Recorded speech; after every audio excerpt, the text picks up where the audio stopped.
Bienvenue dans le podcast SEO indispensable, essentiel.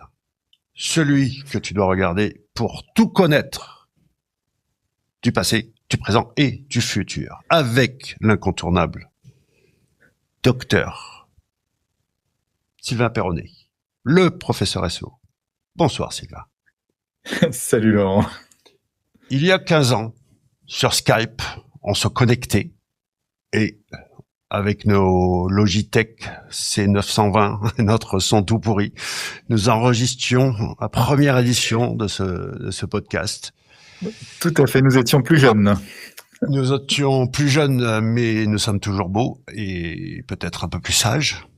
En tout cas pour moi. Peut-être, oui, tout à fait. En tout cas pour moi, le fait est que ça va être difficile de nous débunker sur notre analyse, l'état de fait de l'industrie, du search en général et toujours les prédictions.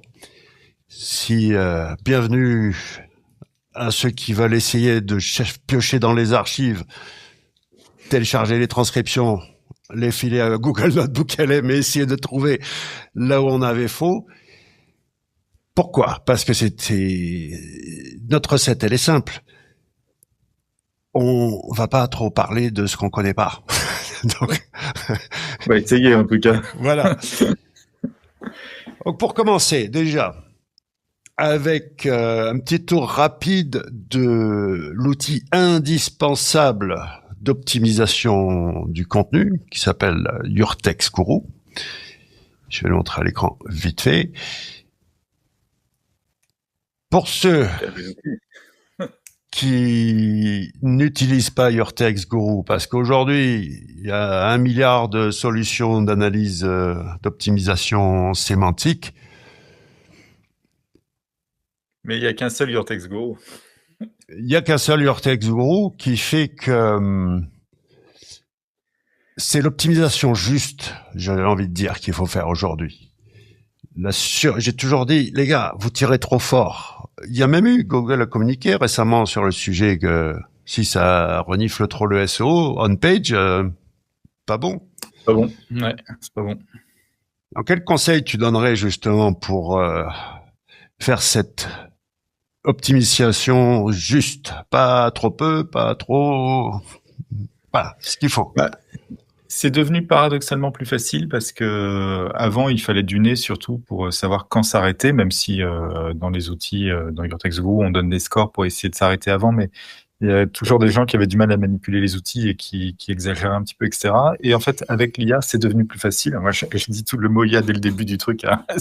Ça va pas aller, mais en fait, utiliser conjointement les outils qui savent écrire, donc les outils d'IA et les outils qui savent comment écrire d'un point de vue optimisation, d'un point de vue statistique, en fait, comme Your Text Guru. Et ça donne d'excellents résultats maintenant, et c'est vraiment la conjonction des deux. En fait, finalement, utiliser ces outils avec l'aide de l'IA, c'est un peu comme avoir un rédacteur super fort pour écrire, mais pas super fort pour la technique sous la main. Et puis maintenant, voilà, on fait travailler les deux mains dans la main. Et donc, mon conseil, c'est vraiment de capitaliser là-dessus.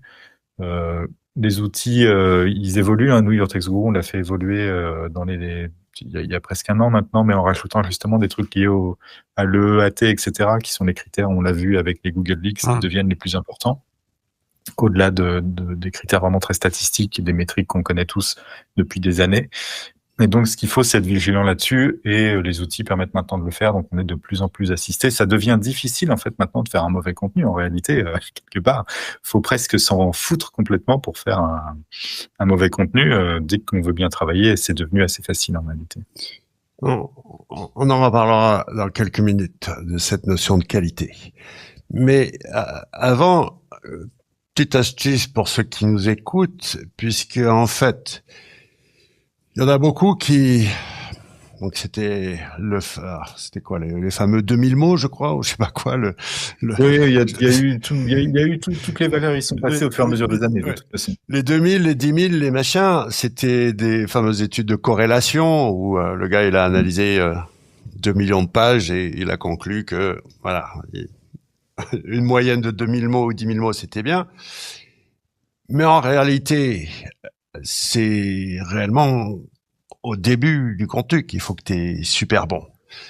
Oui, en plus, d'autant plus avec l'usage des modèles de langue moderne qui valorisent beaucoup plus les débuts de contenu et qui même des fois, pour des raisons de coût, en fait, n'étudient que le début et la fin des contenus et beaucoup moins le milieu des contenus, tout simplement.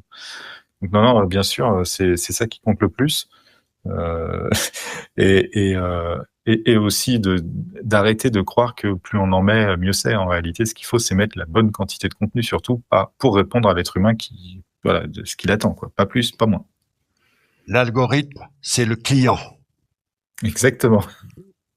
Le client, reverse ingénieur le client, et tu verras que tout se simplifie derrière. C'est d'ailleurs le premier truc que j'ai entendu.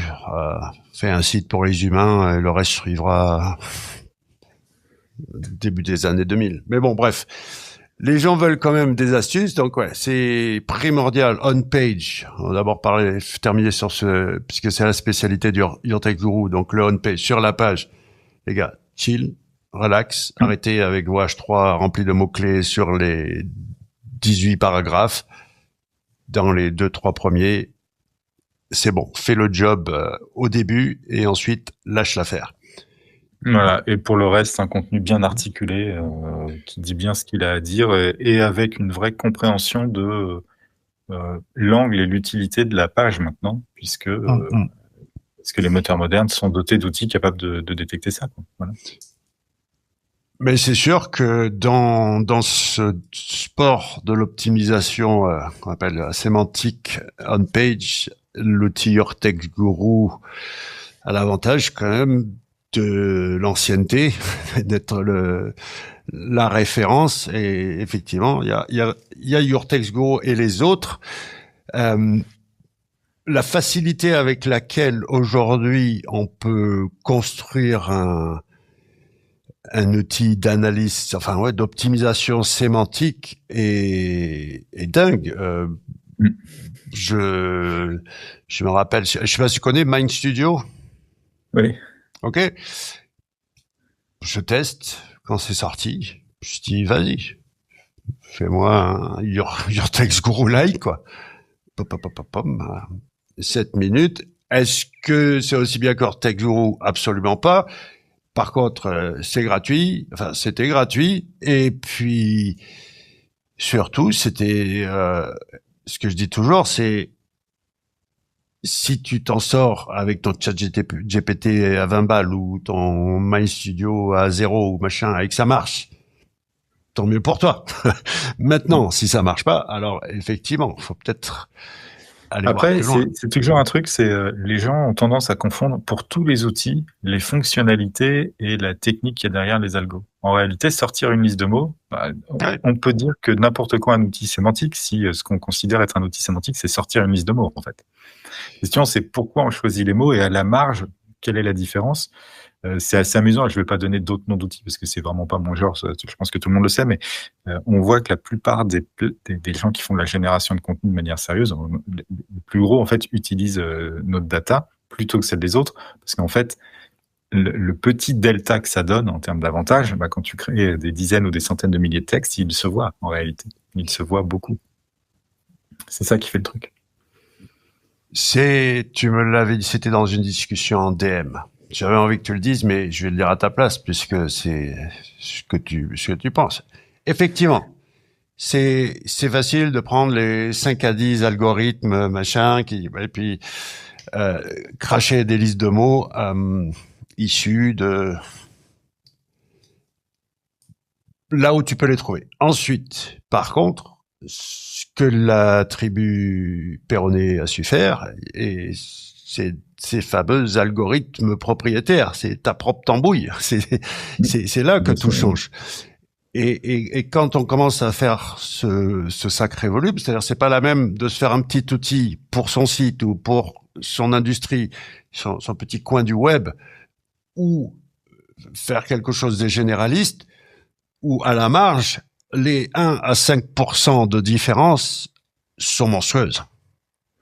En fait, moi, je donne toujours un exemple. Alors, il est pas tout à fait correct parce que c'est plus un exemple de productivité que de performance réelle de qualité. Mais l'exemple sur les outils, c'est si tu montes des cuisines, par exemple des cuisines Ikea, avec un tournevis et un marteau, tu peux monter une cuisine Ikea en fait. Tu vas passer toute ta journée à monter la cuisine.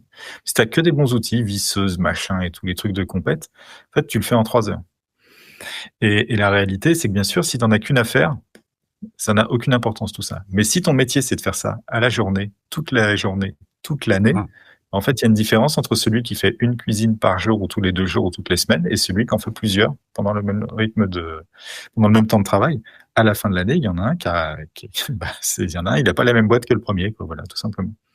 Et c'est ça que les gens oublient beaucoup, c'est que tous ces outils, ils permettent d'avoir de bons résultats et ils permettent aussi de gagner beaucoup en productivité. Beaucoup. Ouais. Et ça fait partie ça fait partie des éléments à prendre en compte, en fait. À l'heure où les les prix des outils SEO flambent, le nombre d'outils, c'était déjà cher d'être SEO, ça coûtait allez, minimum 500-600 balles, sauf si t'es influenceur comme moi et que on te file des outils. mais, C'est sûr que quand tu payes rien, c'est plus facile. Mais bon, voilà. mais je connais quand même les tarifs, je connais la douleur des consultants qui payent ces outils très très cher. Mais j'ai envie de dire, oui, le prix en vaut la peine. Il y a quand même une vraie différence dans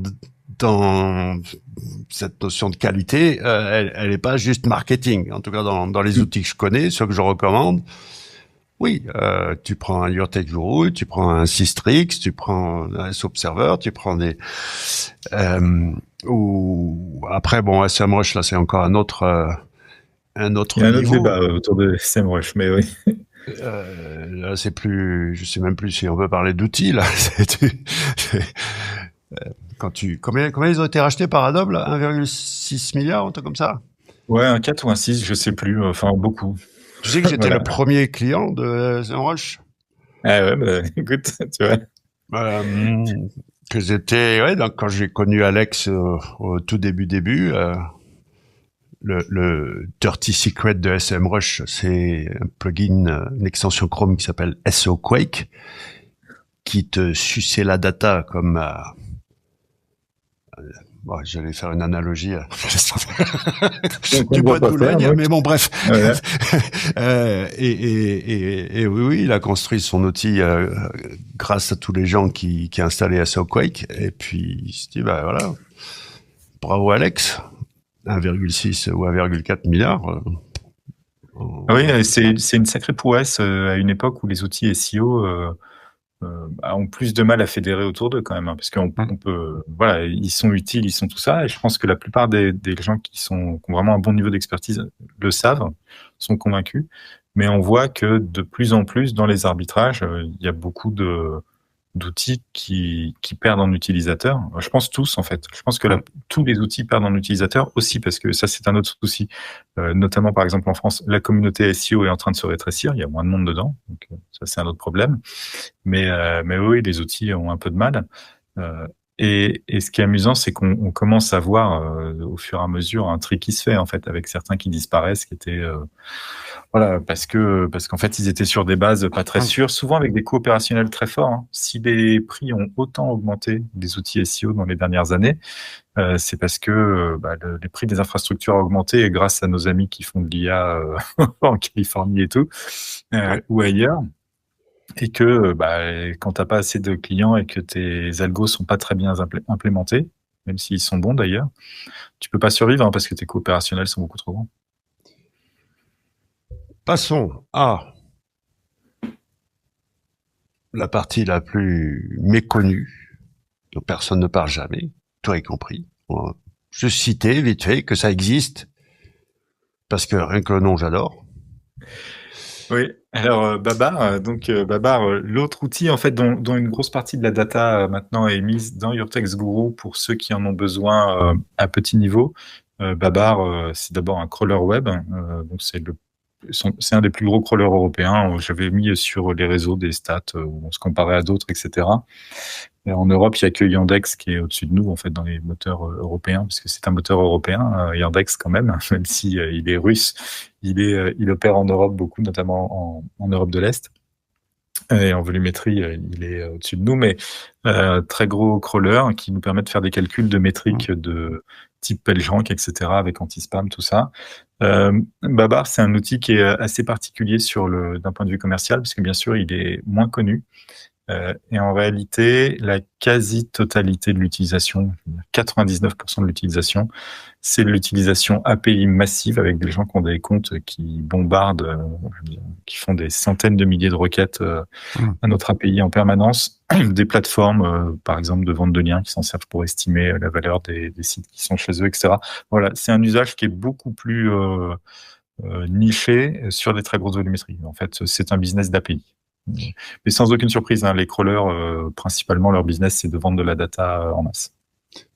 C'est ça, c'est en fait c'est le meilleur secret du SEO des, entre guillemets, pros, de ceux qui jouent dans la cour des grands et qui veulent aller. Pourquoi refaire ce qui a déjà été bien fait?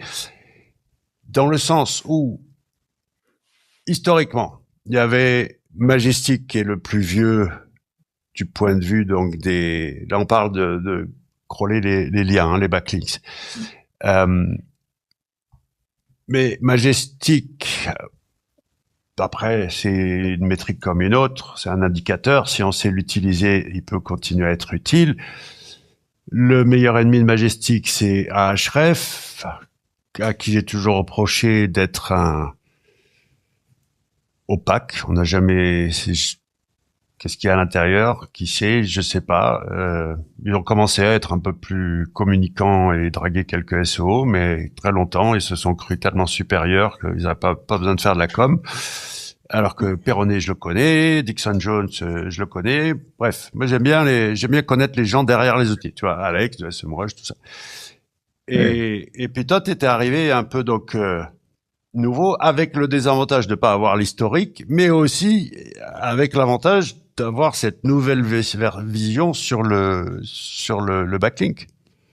Oui, alors nous, en plus, il faut voir un truc, c'est que Babar, le crawler, c'est pas un crawler SEO, c'est un crawler de moteur de recherche qui produit de la data SEO. D'ailleurs, c'est important pour les trucs dont on va parler après sur notre actualité depuis quelques mois, mais et donc on est sur un crawler qui est un peu différent, d'ailleurs, qui tant qu'on n'a fait que vendre de la data SEO avec, était un peu sous-utilisé, puisqu'en réalité, on sortait qu'une partie de la data pour nos clients, avec des métriques qui sont faites dans une optique moteur à l'origine, donc des métriques anti-spam, des métriques sémantiques, etc. Et un algo de calcul de ces métriques à la volée, et ce qui est en fait, dans le monde, on n'est qu'une petite dizaine à le faire, et les autres, ce sont tous des gros moteurs de recherche, de calculer en temps réel ces métriques au crawl, ce qui fait qu'on a des coûts opérationnels très très faibles en réalité. Nos coûts opérationnels sont les moins chers de tous les crawlers existants quasiment, à volumétrie équivalente. Ce qui d'ailleurs montre des trucs, je ne vais pas non plus affliger certains de mes confrères en Europe, mais il y en a certains qui, avec des coûts opérationnels qui sont 5-6 fois les nôtres, ils crawlent 10 fois moins en fait. Et c'est comme ça. Ouais, l'enjeu des crawlers, on va en parler tout de suite d'ailleurs. Tiens. Avec Hibou. Avec Hibou. Juillet 2025. Pourquoi on s'y met maintenant? Et qu'est-ce qu'on veut construire?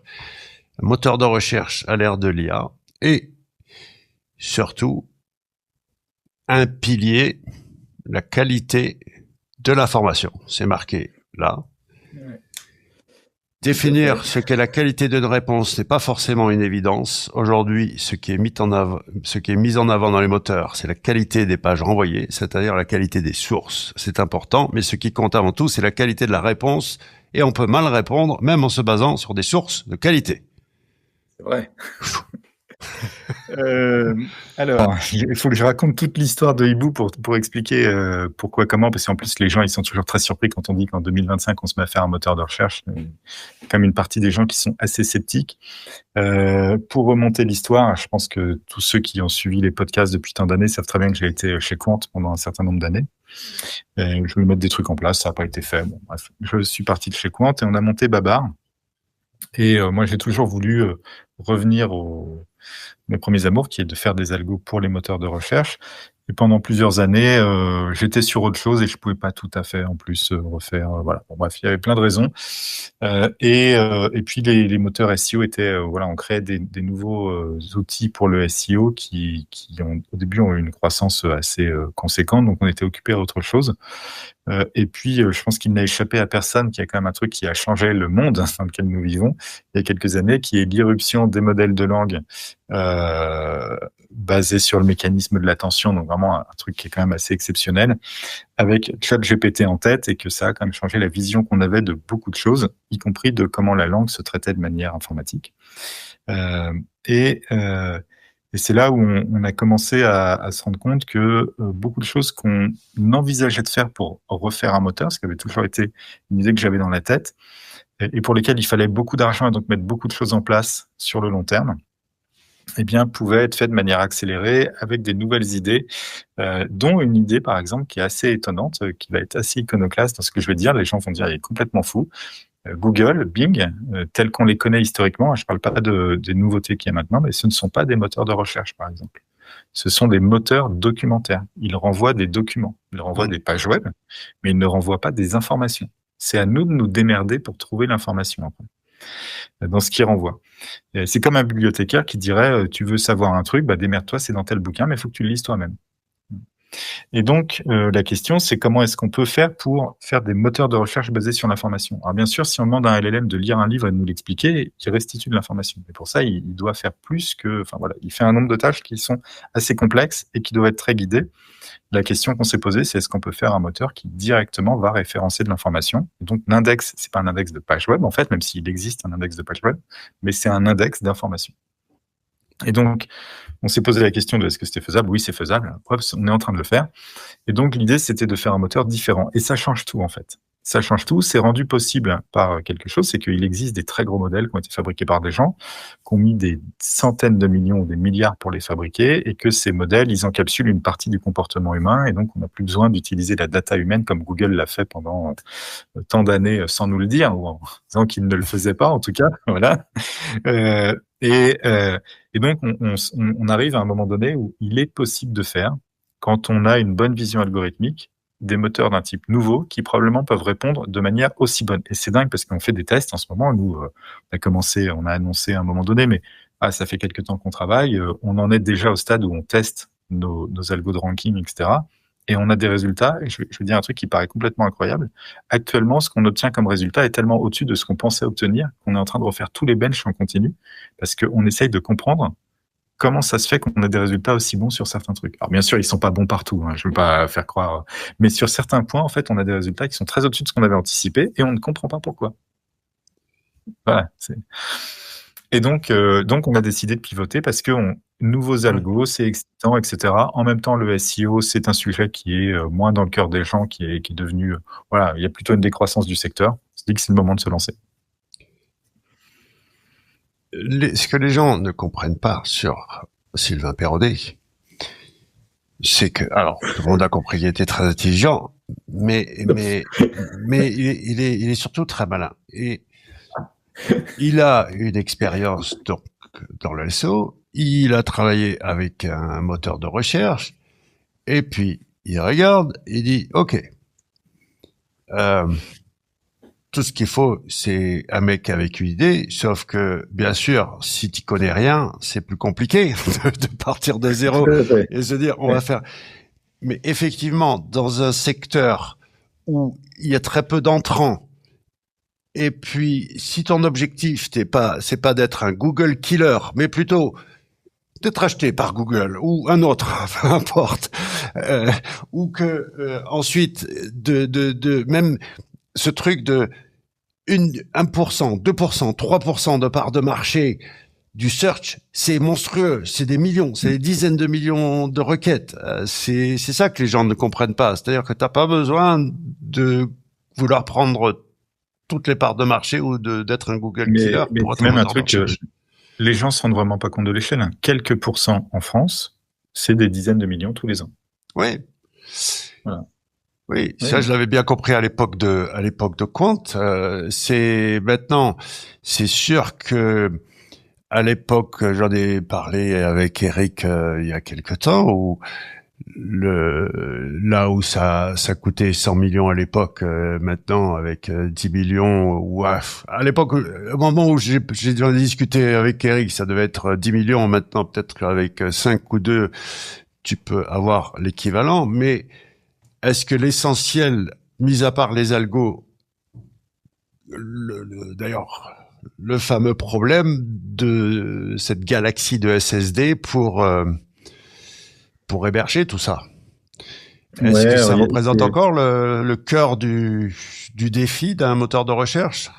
ouais, en fait, c'est assez amusant parce que il y a plusieurs mouvements.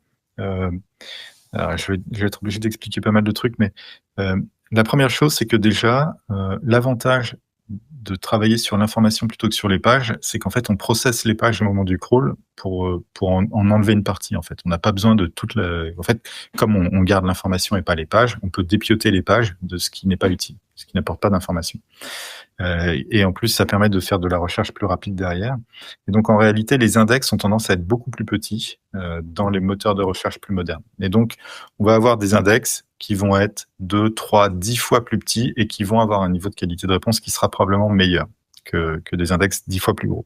Donc ça, c'est le premier truc. Donc, on a une économie là-dessus. Par contre, bien sûr, on utilise des modèles d'IA qui sont coûteux à faire tourner, mais qui vont surgénérer de l'information, de la métadata en fait autour de la donnée pour la comprendre, etc. Donc, ce qu'on gagne d'un côté, on le repère de l'autre un peu, etc. Donc, on a toujours une problématique. Est-ce que il faut des infrastructures type SSD, etc.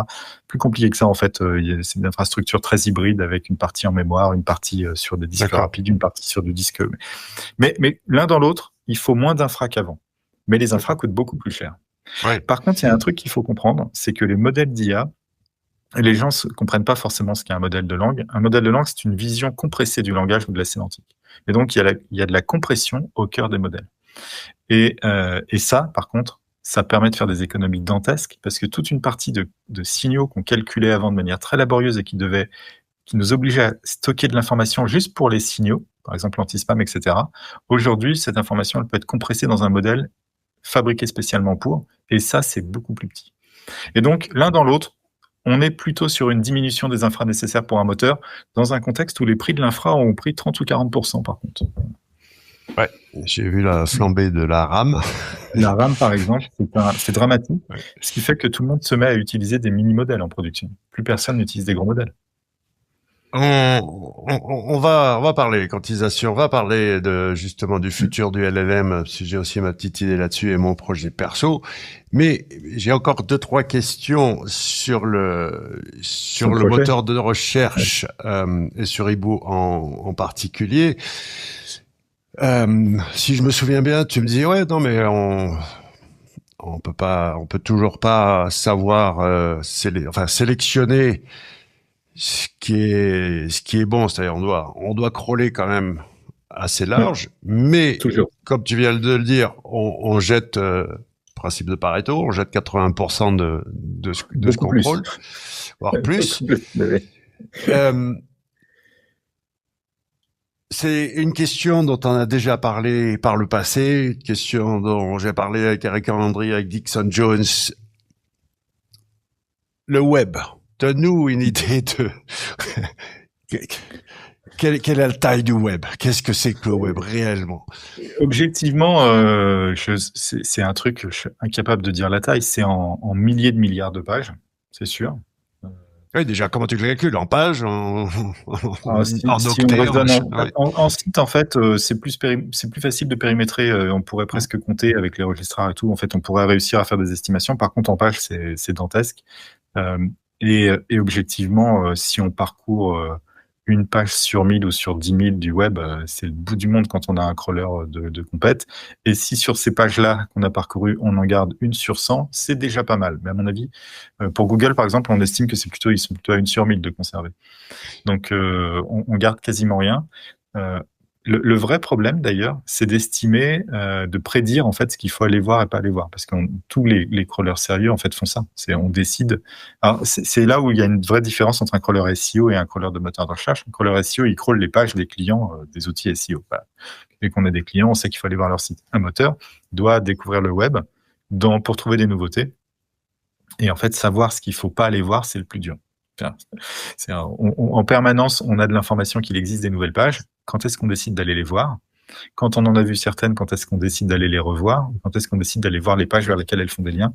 La plupart des algos au niveau du crawl, compliqués, ils sont là pour ça. Donc nous, on a un mécanisme, par exemple, de prédiction de l'intérêt d'une page qui est derrière un lien. Dès qu'on découvre un lien, est-ce que ça vaut le coup de le parcourir? Et on fait une prédiction sur ce qu'on va découvrir plus tard en termes de quantité d'informations supplémentaires qu'on va gagner en allant suivre le lien, mais c'est des calculs très compliqués en réalité. Bien plus compliqués que le PageRank et ces trucs-là. Hein. Alors, ce fameux predictive crawl qui, à l'époque, paraissait surnaturel quand la rumeur a couru que Google, justement, pouvait décider, avant d'aller visiter une page, si elle était intéressante ou pas. Ouais.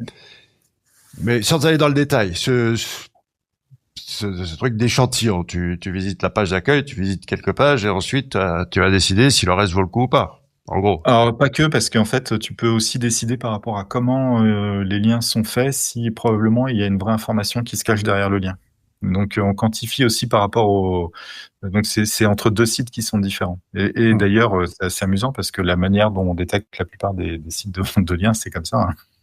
C'est en se rendant compte de est-ce que les liens apportent de l'information ou pas.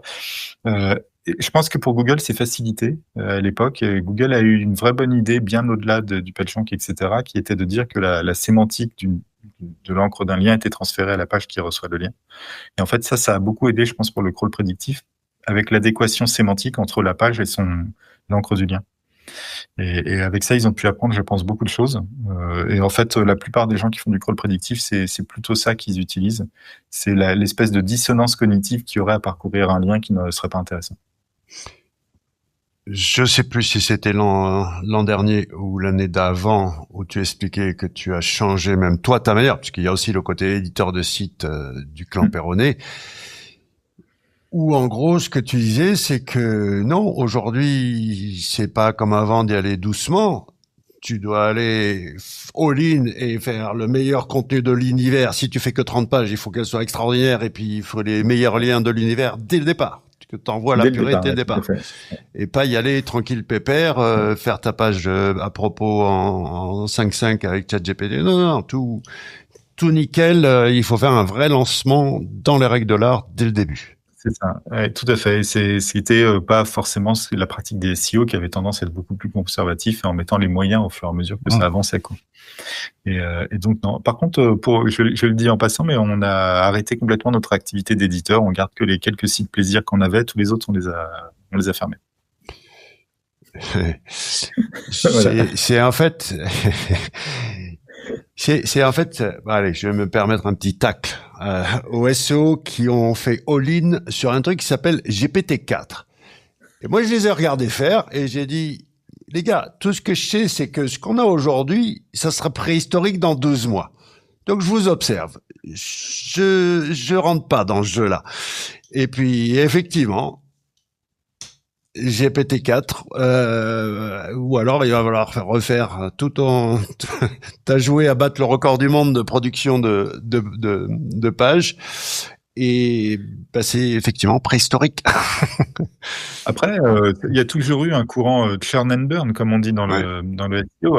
Nous, on avait commencé avec du GPT-2 à faire des sites, par exemple. Bien sûr qu'au bout de 6 mois, après, ils ont été cramés, hein. Mais pendant 6 mois, ils ont quand même bien tourné. Ouais, mais ce GPT-4 avait ça faisait le job, ça paraissait, ça paraissait un peu plus attrayant. Et puis c'est pas que GPT-4, c'est aussi l'image, hein. Flux 1.0, machin, quand on voit tout l'ensemble, en tout cas, tout l'écosystème, texte plus image, ça va se résumer à ça de ce que font les SEO. Et ce côté all-in, c'est Sundar Pichai quand même, hein, qui disait, alors je sais pas si c'est que GPT-4, mais 42% de pages web en plus en 2 ans. Ouais. Depuis l'apparition de ChatGPT, c'est quand même monstrueux. Tu vois, tout à l'heure, on a commencé en parlant de Your Text Guru. Nous, on a vu une bascule monumentale dans les comportements d'utilisation de notre outil il y a 1 an et demi maintenant. Déjà, le plus gros contingent de clients avant, c'était les rédacteurs. Donc, ils ont quasiment complètement disparu, hein, quasiment plus. Par contre, le volume, même financier pour nous, a été remplacé par les utilisateurs d'API pour faire de la génération de contenu. Et donc là, on a des gens qui prennent des API qui coûtent des sommes colossales, hein, des milliers d'euros par mois, pour générer des contenus. Et donc, on parle de gens qui vont générer des milliers de contenus par jour. Et donc, bien sûr que ça fait... Avant, on avait on avait 1000 rédacteurs qui écrivaient un contenu tous les jours, ou 2, ou 3, ou 4, ou 10 pour les plus performants. Et on passe à des mecs qui maintenant vont générer 10 000, 15 000, 20 000, 50 000 contenus dans la journée. Et qui vont les mettre en ligne. 42% de pages web en plus. C'est ça. C'était 2 ans après la sortie de ChatGPT qu'il y avait cette interview avec Sundar Pichai à l'échelle du web. À l'échelle de Google, 42% de pages web en plus est colossal. Et nous, on a dans le cadre de Hibou, hein, on fait on détecte pas strictement l'IA, on détecte les contenus qui sont en fait les contenus mauvais IA, quoi. C'est notre but. Et c'est une très très grosse partie, notamment dans notre verticale qui ressemble à Discover, qu'on appelle Explorer chez nous. C'est sans appel, hein, le nombre de contenus qui se font tacler parce que justement, c'est de la mauvaise IA, de mauvaise qualité, sans EAT, etc. C'est très conséquent. Et quand je dis que c'est une grosse proportion des contenus, sur des sites web lambda qu'on voit dans Discover, c'est 80-90% des contenus. Pour ceux qui nous écoutent et qui ne connaissent pas l'acronyme EAT. Oui. Alors, au départ, c'est un mythe du SEO puisque c'est en fait issu des guidelines pour les quality raters, ce qui n'a rien à voir avec un SEO puisqu'un quality raters doit analyser un résultat de recherche, la qualité d'un résultat de recherche. Derrière un résultat de recherche, il y a des sites, mais c'est pas tout à fait la même chose du point de vue de l'audit. Et ensuite, ça a été transformé en stratégie SEO et Google se l'est approprié, a rajouté un E. Donc, explique-nous un petit peu ce que c'est que ce EAT. Et ensuite, on va parler de qu'est-ce que la qualité. Expertise. Le deuxième E, je ne sais jamais, Authority and Trust. Expertise, expérience, non, attends. Expérience, c'est ça, expérience. Ouais. C'est expérience. Grosso modo, ce sont les critères qui vont permettre c'est une liste d'observations qui permettent de déterminer, en théorie, si un contenu, c'est un contenu qui a été fait par un humain qui a mis un effort pour le faire et qui va mériter un effort pour le comprendre et pour éventuellement le garder pour en faire quelque chose plus tard. Et donc, il va y avoir tout un tas de choses qui vont être liées est-ce que c'est un contenu qui est correct, qui est bien écrit, qui est machin, qui est écrit par une personne qui est reconnue pour son domaine, pour sa légitimité. Authority en anglais dans le sens de légitimité plutôt qu'autorité en réalité. Et puis, contenu de confiance, si c'est des contenus par exemple médicaux, donc ce qu'on appelle du IMIL, Your Money, Your Life, donc du médical ou des finances, est-ce que c'est un contenu auquel on va faire confiance dans les conseils qu'il va nous donner, etc. C'est un ensemble en gros, c'est un ensemble de faisceaux de présomptions pour essayer de comprendre si un contenu, on doit se préoccuper de ce qu'il y a dedans et on doit agir en conséquence en faisant confiance à ce contenu. Voilà.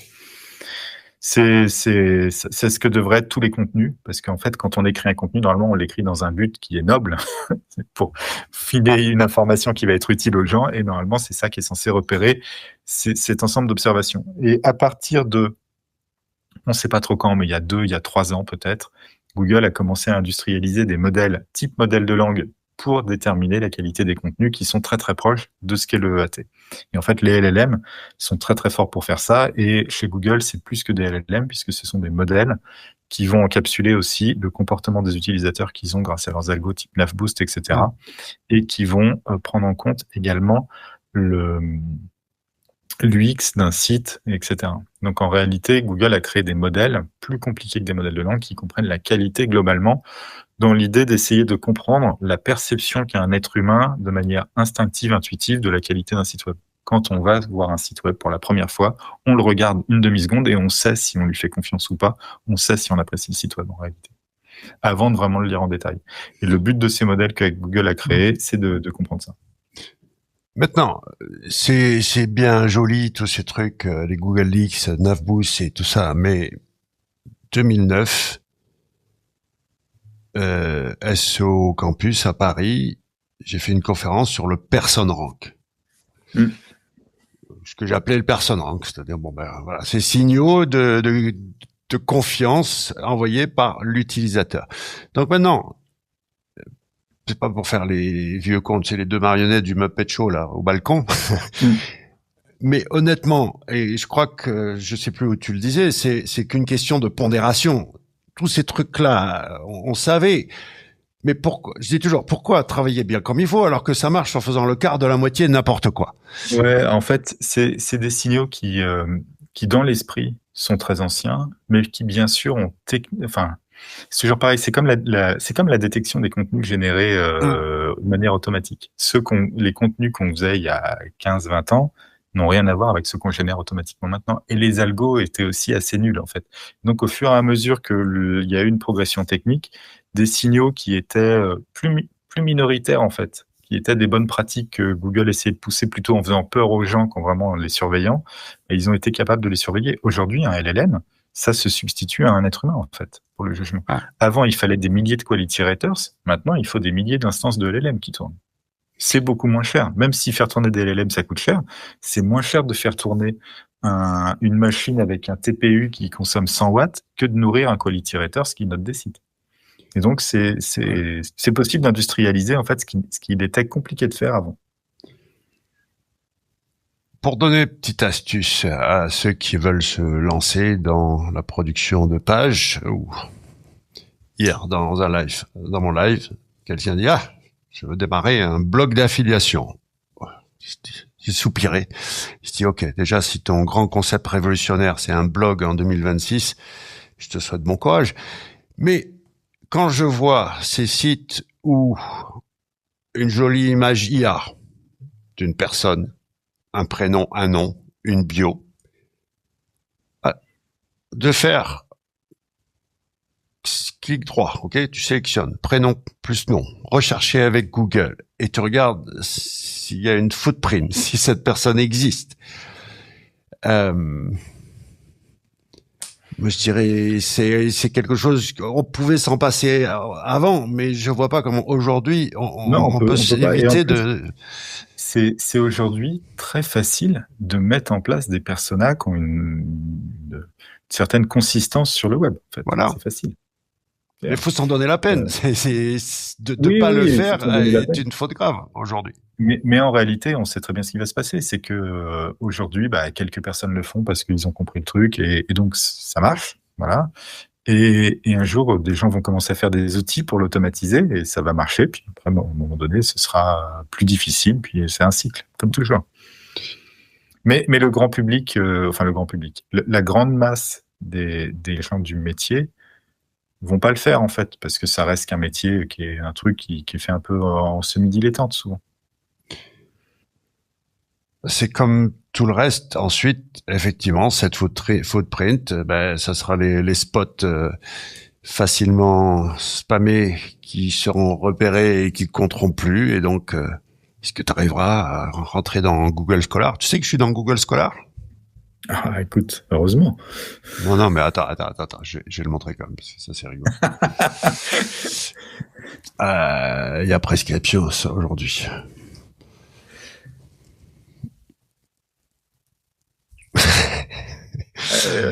Comment je suis arrivé j'ai rien rédigé de tout ça et là il y a peu de citations en total j'en ai plus de 600 mais je vais vous montrer le hack parce que les gars en fait c'était au début c'était gratos maintenant vu les radins de SEO ils vont pas payer mais je suis rentré principalement par là et donc ensuite je me suis attribué 2-3 trucs et ça a fait boule de neige et aujourd'hui j'ai des 600 de documents. Moi j'y suis aussi. Mais toi de manière plus légitime, je suppose. Exactement. Voilà. Donc ce qui se passe c'est ça, c'est de dire que que oui, ensuite, il va falloir faire des profils de plus en plus plus sophistiqués. Est-ce que tu arrives est-ce que t'es et puis bien sûr le Saint Graal qui est pas Wikipédia, qui est de quoi se sert Google, de quoi se sert euh, Wikipédia, Wikidata, qui est quelque part, est-ce que c'est toujours aujourd'hui cette fameuse référence où c'est relativement dur d'y rentrer, il faut quand même montrer palle blanche. Ouais, après c'est plus facile d'être dans Wikidata que dans Wikipédia parce que si on rentre dans Wikipédia, on passe dans Wikidata et on n'est pas enlevé de Wikidata souvent alors qu'on est enlevé de Wikipédia. Ah ok. Mais par contre, il faut. En fait, le truc, c'est pas ça, c'est que Wikipédia a un critère d'exposition, c'est-à-dire que par exemple, quelqu'un qui a écrit un livre, il faut que ce soit un livre édité d'une certaine manière, etc., pour être dans Wikipédia. Alors que dans Wikidata, si t'as écrit un livre, tu mérites une entrée dans Wikidata, par exemple. Non, il faut tous les champs, il faut un éditeur. Tu peux pas. Il faut, voire même, il faut des relations presse, faut quand même. Ça reste un peu plus simple. Si tu as une notice BNF, par exemple, moi c'est mon cas, tu peux être dans Wikidata, alors que visiblement chez Wikipédia, ils ont estimé que je ne méritais pas d'y aller, puisque une fois, quelqu'un, il y a des années, a essayé de faire c'est Nicolas Robineau qui avait fait la page d'ailleurs. Et ben, ça n'a pas été une réussite, elle a été virée au bout d'un certain temps. Tu vois. Et donc, ça dépend vraiment de. Voilà, c'est des critères qui sont beaucoup plus. Ils sont stricts, mais ils sont plus respectés aussi par les gens qui les enforcent. Voilà. Ouais. Le hack. Mais c'est la source. Non, effectivement, si on veut être une entité nommée importante dans Google, c'est là où il faut être de préférence. Les gars, cherchez pas, écrivez un bouquin. Donc maintenant, pas un bouquin avec ChatGPT que tu vas auto-publier sur Amazon vite fait. Ou alors, il faut qu'il soit suffisamment... Le hack dans Amazon, c'est si ton bouquin est suffisamment gros, en termes de pages, alors tu peux avoir le numéro, c'est quoi, IBN, je sais plus quoi. ISBN, ouais. ISBN. Mais fais le job de... Oui, alors soit tu vas démarcher les éditeurs toi-même, machin, ou alors tu peux prendre un co-écrivain qui est maqué avec les éditeurs. Ça va pas te coûter si cher, 2-3 000 euros, quelqu'un humain qui va coécrire ton bouquin et t'es garanti d'être édité. Après, est-ce que ce sera un bon bouquin? C'est pas sûr. C'est le hack pour toute la plaisanterie là des mecs qui disent ouais maintenant il faut des mentions machin. Écris un bouquin. Écris un bouquin. Ouais. Ça peut être un bouquin. Qu'est-ce qu'un bon bouquin? Est-ce que ça peut être un petit bouquin pour pas forcément, je sais pas, un recueil de blagues, d'accord? C'est pas obligé d'être. De toute façon, il y a plein de trucs, hein, faire un bouquin, faire des. Enfin, il y a plein de choses. Mais après, c'est un peu de boulot, c'est tout, de toute façon. Mais même écrire un bouquin, il y a plein de professionnels qui écrivent des très bons bouquins avec des très belles réussites. Moi, le bouquin de Camille Gillet, par exemple, très bon bouquin. Les bouquins de Julien Ringard et tout, qui ont fait des bouquins sur Google. Il n'y a pas que Olivier Andrieux qui a écrit sur le SEO, il y en a plein. On peut faire des bouquins. Autre hack. White paper. Tu prends Perplexity Labs, ok, LABS, donc la fonction avancée. Et là, tu as une équipe marketing à ta disposition qui va te faire un énorme pavé avec des images, des machins, des diagrammes, des trucs. Et t'en fais donc un livre blanc, un white paper en anglais. Et là, tu as plein de spots magnifiques pour soumettre ton white paper. Parce que ce truc de mention là commence un peu à me courir sur le haricot. Déjà, un backlink, c'est quand même une mention. Et puis, je trouve que c'est un peu une stratégie de loser de dire, ah, il faut des mentions. Non.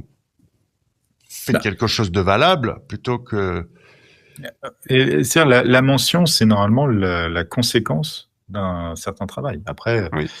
Comme souvent, mais de la même manière que les backlinks, c'était en théorie la conséquence d'un certain travail. Puis après, la vapeur se renverse parce qu'on remplace le travail par la métrique, en fait. Mais aujourd'hui, faire des mentions habilement, ça fonctionne pour être présent dans la LLM. Alors, tiens, Est-ce qu'on peut faire mieux? Oui, mais ça fonctionne.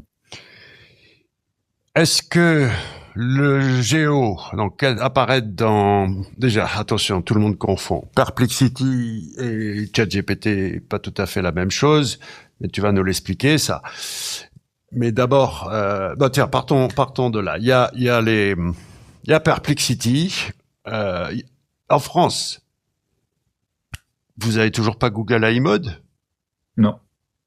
Parce que ce que tu décrivais tout à l'heure, bah, c'est un peu Google AI Mode. Alors, oui et non, parce Oui. qu'ils partent de. Mais bien sûr, fonctionnellement, oui. Nous, le truc le plus proche de ce qu'on fait, c'est bien sûr Perplexity, hein, sans aucune surprise. Perplexity, c'est un vrai moteur de recherche conversationnel. C'est-à-dire que c'est un moteur de recherche sur lequel est branché un outil conversationnel. L'iMode, etc., c'est des moteurs qui commencent à se doter d'une surcouche. C'est pas tout à fait pareil, parce que ça reste le moteur principal qui se dote d'eux, mais dans le fond, ça finira par converger de toute façon vers les mêmes fonctionnalités. Après, Perplexity, et justement, comme ils font partie de ce courant des moteurs génératifs, moteurs conversationnels, ça fait partie des moteurs qui peuvent fonctionner avec des index plus petits, etc., et qui font une grosse partie du travail à grand coup. Alors Perplexity, c'est vraiment c'est à grand coup de LLM, il passe vraiment beaucoup de puissance de calcul là-dedans. Moi, je pense beaucoup trop par rapport à la qualité du résultat. Mais c'est dans l'esprit de ce qu'on fait. Perplexity, c'est assez peu connu en France, hein. Les gens connaissent un peu, mais pas tant que ça, en fait. C'est dommage d'ailleurs, parce que c'est un très bon produit. Mais c'est excellent. Moi j'avais misé sur, qui était avant Perplexity, you.com. Ouais, eux, ils ont Et perdu leur momentum. ouais, En fait. ils ont pas réussi bon, ils ont pivoté. Je pense que le pricing est maintenant, voilà, un truc. Ah bah quoi que. Oui, je vois bien. Et, ils sont sur un business qui sera aussi le nôtre, d'ailleurs, en partie. Mais nous, on sera moins cher et de meilleure qualité. Et français. Et français. Et français. Et je vais dire européen, parce que moi, je prends l'argent de tous les Européens. Et français, européen, je sais pas. Non, c'est important parce que dans cette bagarre, il y a quand même, je suis en train de regarder d'où ils sont, you.com. T'as la guerre froide Chine-États-Unis. Mm. Et c'est une véritable guerre froide. Et ceux qui pensent que la Chine s'éveillera un jour, ils n'ont pas eu le mémo de la puissance phénoménale de la Chine et ce qui est en train de se passer sur Hugging Face. Ça y est, Quan a dépassé Meta, Lama, pardon. Mais je vais le dire là, a raison en fait. Les modèles Qwen sont meilleurs. Ouais, bah, y a pas photo, hein. Je sais pas ce qu'ils foutent, Meta, ils sont un peu perdus. Ils ont eu l'attraction d'être les premiers en local et bon, bah voilà, on utilisait Lama parce que c'était par défaut Lama. Mais effectivement, derrière Qwen, c'est Alibaba, c'est pas n'importe qui Alibaba. Tout le monde parle de DeepSeek, mais DeepSeek est qu'une start-up. Tencent, WeChat, Alibaba, Baidu, c'est des monstres et ils font du LLM. Mais non, Qwen, c'est impressionnant. D'ailleurs, le nombre de tokens par seconde que tu sors sur une petite infra avec Qwen, c'est spectaculaire en fait. Spectaculaire. Ok, repartons sur cette histoire de Perplexity ou you.com ou Yibu qui sont plus donc des véritables, on va les appeler des moteurs de recherche IA, alors que Google AI Mode est un moteur de recherche avec une surcouche IA. Au final, on interagit avec de manière similaire, mais c'est quand même relativement différent d'un ChatGPT qui, lui, en fait, ChatGPT, c'est un vrai modèle de très haut niveau, souvent avec des routines de raisonnement, etc., qui va accéder à un moteur ou d'autres sources de données pour améliorer ses réponses. Mais il utilise aussi de la data, notamment dans le cadre de sa réflexion, qui est de la data qui est internalisée dans le modèle, qui n'est pas vraiment de la data en réalité, mais bon, qui est une représentation de la data, peu importe. Et donc, c'est pas tout à fait la même manière, et notamment par construction. En réalité, les chats GPT en mode web, etc., ont une problématique qui est très forte, qui est celle de l'hallucination, que tout le monde voit tout le temps, qui est renforcée en plus par l'alignement sur le comportement humain, qui fait que la manière dont ils fonctionnent fait qu'ils auront beaucoup de mal à tacler les hallucinations sous un certain niveau. Là où des Perplexity, où nous, ce qu'on fait, en fait, on converge vers des moteurs qui sont avec très très peu d'hallucinations. Et ce qu'on veut tous, en fait, quand on fait ces moteurs-là, c'est passer sous le seuil où, en fait, l'hallucination qu'on fait est proportionnellement moindre que l'erreur que commettrait un être humain en regardant les premiers résultats qui sont placés dans un moteur standard. J'ai envie de dire, c'est surtout si tu examines un petit peu à la loupe quand tu envoies ChatGPT sur le web, il est pas si, enfin, j'allais dire intelligent. C'est plutôt pas terrible, j'ai envie de dire. Sa manière d'aller chercher. Ouais, en plus, il a plus beaucoup de limites, c'est que ils ont commencé en réalité, il faut pas oublier un truc, c'est que l'objectif n'est pas tout à fait le même de ceux qui fabriquent un ChatGPT, de ceux qui fabriquent un Perplexity. Quand on fabrique Perplexity ou Hibou, ce qu'on veut, c'est simple, on veut remplir la mission de base, on veut fournir une bonne réponse à la personne qui la demande.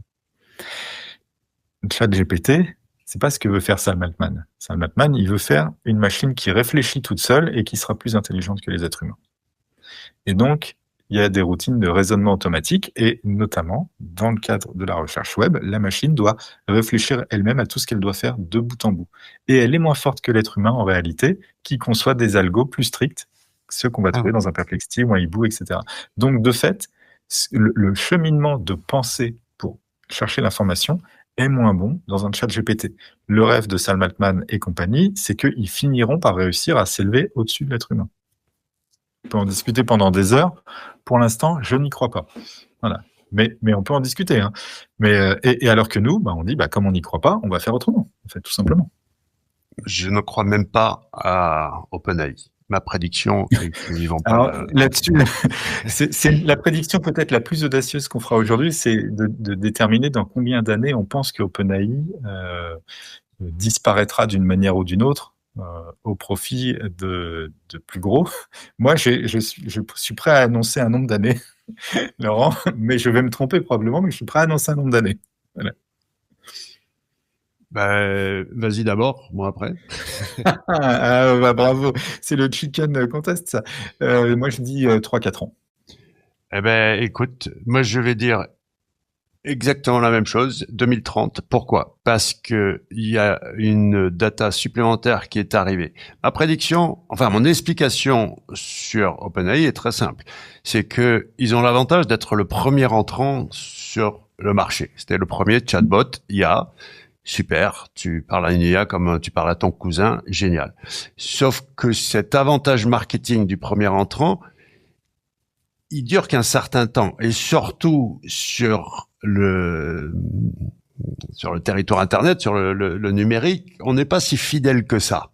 C'est pas comme le whisky que tu buvais à 18 ans ou la clope que tu fumais à 18 ans, normalement tu vas continuer de la fumer à 30 ou 40 ans. Les voitures, une fois que tu as eu une Porsche, tu auras toujours une Porsche. Sauf toi qui t'as plus ta Porsche de compétition. Aussi. Ah j'ai fait de longtemps. La toute petite, c'était la Porsche du pauvre, attention. Et mais c'était une Porsche de course. Mais tu ne rêves que d'en avoir une un jour. C'est obligatoire. En fait. Moi, je me suis acheté un van, tu sais, donc c'est plus la même ambiance. Ah, ça y est, il est parti en mode hippie. Mais si, la Porsche c'est comme du crack. Tu peux pas. Mais bon, bref. Vous voyez, c'est un peu ce que j'essaie d'expliquer. C'est-à-dire que dans la vraie vie ou les marques de fringues, mais sur Internet, on est un peu plus volage et donc défi numéro 1 d'OpenAI, il faut qu'ils fassent de la bonne cam. Ils sont condamnés à faire de la bonne cam parce que ensuite, point numéro 2, ils créent des junkies grâce à la bonne cam. 3, ils les habituent à des prêts très élevés, je parle de l'API. Et 4, ils parient sur le fait que l'être humain a du mal à changer d'habitude. Sauf que si tu continues de te foutre de la gueule du monde à prétendre que tu es proche de l'AGI, de la super intelligence et que les gens regardent et OK, 5.2, tu peux prétendre faire des tableaux Excel et c'est ça la grande révolution. Et attends, j'ai pas fini. Parce que la nouvelle variable qui a été introduite récemment par je sais plus quel institut financier dit que les gars, OpenAI ne peut pas y arriver s'il ne lève pas plus de 200 milliards en plus des utilisateurs. 200 milliards d'ici 2030. Ça fait beaucoup de sous quand même. Hein. Alors, il y a ça et il y a aussi autre chose, tu vois? Parce que, bah, comme toi, j'ai connu les débuts du web, voilà et tout. Et moi, je me rappelle très bien d'une situation, c'est que pendant longtemps, les moteurs de recherche, il y avait beaucoup, beaucoup de moteurs, mais il y en a plusieurs qui sont arrivés avant les autres. Et il y en a un gros qui est parti fort tout de suite, c'est Yahoo, qui était un mastodonte absolu. Et qui s'est fait passer devant par un petit jeune qui arrivait, qui était Google en fait, et qui se sont fait passer devant. Pourquoi? Parce que ils ont mis 1 an de plus à mettre en place les bons schémas publicitaires de monétisation et donc à devenir vraiment très rentable. Et c'est ça qui les a tués en fait, plus sûrement même que les algos, etc. C'est qu'à un moment donné, quand on commence à être rentable, ben on n'agit plus pareil d'un point de vue marketing pour tout en fait. Et ça a complètement flingué le truc. Et aujourd'hui, il existe des compétiteurs à OpenAI qui sont sur des niveaux de qualité qui sont objectivement les mêmes, sinon mieux, et qui sont beaucoup plus susceptibles d'être rentables. Je pense à Anthropic, par exemple. Claude, c'est un excellent produit. Anthropic le vend un prix qui est similaire avec des limites que la plupart des gens ne voient pas parce qu'en fait, en termes d'usage, ça suffit à quasiment tout le monde. Et en réalité, ils sont beaucoup plus proches de la rentabilité. Ce qui se dit, c'est que ce serait dans 1 an et demi. S'ils sont rentables avant, c'est eux qui gagneront, en fait, pour moi. Et ils prétendent, même si je pense que dans le fond, ils croient à l'AGI comme les autres, parce que c'est le frère et la sœur, les Amodei chez Anthropic.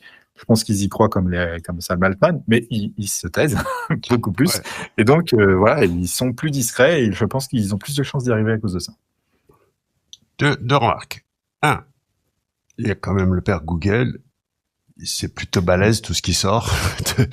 Là, j'ai vu la démo de Google Disco, hein, le concurrent de Comet et Atlas. Alors, c'est qu'une démo, mais waouh. Et puis, donc c'est une régie pub. Ils n'ont pas besoin de l'argent de l'IA.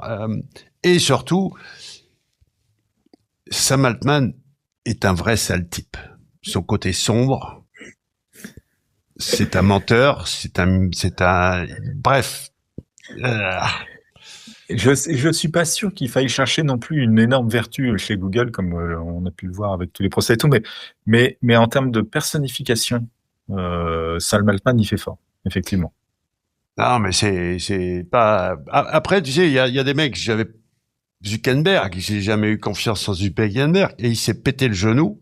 Il a commencé à se piquer aux stéroïdes et il a changé physiquement. Même, tu vois, il a commencé à avoir des cheveux bouclés, et puis même sa manière de s'exprimer. Bezos aussi, t'as vu, il a commencé à se piquer. Je pense que tous, il faudrait qu'ils prennent des stéroïdes pour se faire pousser une paire et qu'ils passent de geek à homme, tu vois. Bezos, c'est de la testostérone qu'il a pris, vu son âge, je pense. Peut-être, oui, t'as raison, peut-être, c'est ça. Effectivement, c'est pas le stéroïde pour faire reposer les os. Mais oui, t'as raison, testostérone, pas stéroïde. Mais tu vois, je suis assez d'accord, Sam Altman, en fait, il fait partie de ces gens où, s'il fait un faux pas, tout le monde sera là pour lui taper dessus. Ouais. Ça, je suis d'accord. Ouais. Bon, enfin, écoute, nos prédictions, on sera là dans 4-5 ans. Rendez-vous dans 3-4 ans. On verra où on est OpenAI, mais effectivement, soit ils se sortent le doigt et ils font un excellentissime produit qui va ravir tout le monde, mais ils sont relativement condamnés à ça. Et ça sera impardonnable. Aujourd'hui, on voit qu'ils sont dans le pack des autres. Ils sont incrémentalement meilleurs parfois c'est les autres. D'ailleurs, en ce moment, il y a pas grand monde qui se détache du truc. Le seul truc qu'on peut constater, c'est que Google maintenant délivre du produit à tour de bras. Et donc là, la puissance, quand la machine se met en route, c'est très spectaculaire. Moi, je pense que je suis pas sûr qu'aujourd'hui il y a un acteur qui soit en position de prendre Google. À nouveau, c'était peut-être le cas il y a quelques temps, mais c'est à mon avis plus le cas. Et moi, je misais beaucoup sur Apple à une époque. Mais je pense qu'ils ont raté le coche. Apple, je crois qu'ils sont, tu sais, une fois que tu as le hardware qui est au sommet de la pyramide, enfin tu la connais, hein, la pyramide de la techno, hardware, système d'exploitation, logiciel, machin. Rater le coche, je sais pas s'ils avaient besoin de se prendre ce coche. En fait, c'est ça le truc. Peut-être pas, mais en tout cas, on pensait à un moment donné que c'était un bon candidat pour, et pour l'instant, ils ont pas l'air, en tout cas, d'être sur les rangs, quoi. Non, il y a plein de trucs qui ils étaient sur les voitures, enfin les véhicules électriques aussi. Non, il y a plein de trucs où là ça va changer. Il y a plein de gens il y a un grand coup de balai chez Apple. Je pense même que Tim Cook va dégager. Tu vois, va y avoir du renouveau. Mais justement, à ton avis, est-ce que le problème de Google, plutôt d'Alphabet Inc., qui est réellement l'entreprise, c'est pas le fait qu'ils en sont à leur deuxième strike du point de vue Monopoly, d'accord? Que le capitalisme a une limite. Tu passes 2 fois devant le Congrès américain qui te dit t'abuses, on va te démantibuler, arrête. Et que, justement, ils se disent, on pourrait tous les éclater, mais est-ce qu'on doit les éclater On va se retrouver encore en position emmerdante à dominer, parce qu'ils pourraient éclater tout le monde réellement. Ouais, en fait, alors, tout le monde va dire que c'est un problème de riche, bien sûr, mais il y a ce vrai truc de à quel moment tu abandonnes une rente parce que tu sais qu'en fait elle va s'arrêter mécaniquement à un moment donné et donc il va falloir l'abandonner et que si tu l'abandonnes pas assez vite, en fait, c'est quelqu'un d'autre va te la prendre. Je pense que c'est vraiment très difficile pour eux de savoir à quel moment faut y aller, sachant que s'ils vont trop vite, effectivement, derrière, la justice tape. Ouais. Donc, ils sont pris, en fait, ils courent après un truc, quelqu'un leur court derrière. Ouais. Comment tu fais pour... et je pense, en réalité, je pense que c'est une situation qui est pas facile intellectuellement. Je ne les plaindrai pas parce que il n'y a vraiment pas de motif de les plaindre, mais d'un point de vue stratégique d'entreprise, c'est difficile. Et je pense que si un Sergey Brin revient pour monter au créneau, etc., c'est aussi que, bien sûr, les gens disent c'est parce qu'il est super intelligent, il va aider pour faire des trucs et tout, mais c'est aussi que, comme c'est des décisions stratégiques ultra cruciales, de toute façon, c'est le propriétaire qui décide dans ce cas-là. Donc, ils reviennent aux affaires à cause de ça, à mon avis, parce que pour comprendre ce qu'il faut faire, il faut être dedans. Je pense. Les gars, tous les trimestres, tu as un quarterly report, une keynote aux investisseurs de Alpha Inc. Il faut le dire aux gens qui nous regardent et nous écoutent, c'est indispensable en fait de suivre ces trucs-là. Ouais. Quand tu vois, ils voulaient diversifier. Ils disaient, OK, on dépend trop de la pub. Alors, on va se mettre au cloud. Et puis, merde, on est deuxième derrière Amazon dans le cloud aux États-Unis. Et puis, ils se disent, mais ouais, mais encore, on va se retrouver, on va nous taper dessus parce que on domine aussi le cloud. Donc, ouais. Non, mais les quarterly reports, c'est la grande messe. Il faut absolument, si tu veux bien connaître, ce que tout le monde appelle Google, tu regardes le transcript du quarterly, tu fais un CTRL F ou commande F et tu cherches Search Engine, Cloud, Search, l'occurrence de Search Engine. Si tu vas avoir 3 occurrences, bravo. Cloud, 47 occurrences. Donc c'est comme ça, tu peux simplement voir un petit peu les tendances rien qu'en cherchant. Et puis après, oui, l'IA est partout. On est obligé de parler d'IA. Maintenant, clairement, on parlait de pondération. Le grand discours, c'est de dire le géo, c'est du scam parce que c'est du SEO. Quel conseil tu pourrais donner quand même pour apparaître dans ChatGPT et Perplexity, puisque c'est la grande question que tout le monde se pose aujourd'hui et que les experts SEO se sont transformés en experts géo. Alors figure-toi qu'on a ouvert une formation à ce qu'on appelle le SEO LLM qui marche du tonnerre. D'ailleurs, c'est comme la masterclass il y a 13 ans. On m'en a dit du bien. On m'en a dit du bien. Ah bah oui, puis c'est vraiment le même niveau d'adhésion des gens. Ce qui est intéressant, moi je trouve, est-ce que alors les noms SEO, GEO et tout, moi je m'en contrefous. Donc on est dans le business de la visibilité. On voit qu'il y a plein de problématiques. Je pense que déjà il faut que les gens comprennent un truc, c'est que la mesure de la réussite, oui, le titre est besogneux, hein. Il n'y a pas de date ouverte en plus en ce moment. Le titre est particulièrement besogneux, ouais, quand même. Et donc, le premier truc à comprendre, c'est que aujourd'hui, il y a une problématique. La visibilité dans les LLM ne se mesure pas de la même manière que la visibilité SEO, parce que le LLM, c'est la personne avec qui on discute, c'est pas le moteur, et c'est un intermédiaire. Et donc, la réalité, c'est que ce qu'on doit mesurer, c'est l'effet que produit l'intermédiaire in fine. Et donc, on est plus dans des mesures très standards qu'on voyait dans le marketing avant les moteurs, de part de voix, d'impact sur le comportement des gens, etc., par ricochet. On est dans une problématique d'attribution, en fait, d'attribution de canal, en réalité, dans un tunnel de conversion. Donc ça, c'est le premier truc à comprendre quand on veut travailler là-dessus. Après, comment est-ce qu'on apparaît dans les LLM? Un LLM, c'est une conversation qu'on a avec lui et c'est pas un prompt avec une réponse. Donc ce qui compte, c'est pas est-ce qu'on apparaît dans une réponse à une question, c'est est-ce qu'on est mentionné dans une conversation. Alors, le mot mention, il faut pas mal le comprendre, c'est pas est-ce que la marque est écrite, c'est est-ce qu'on parle de moi.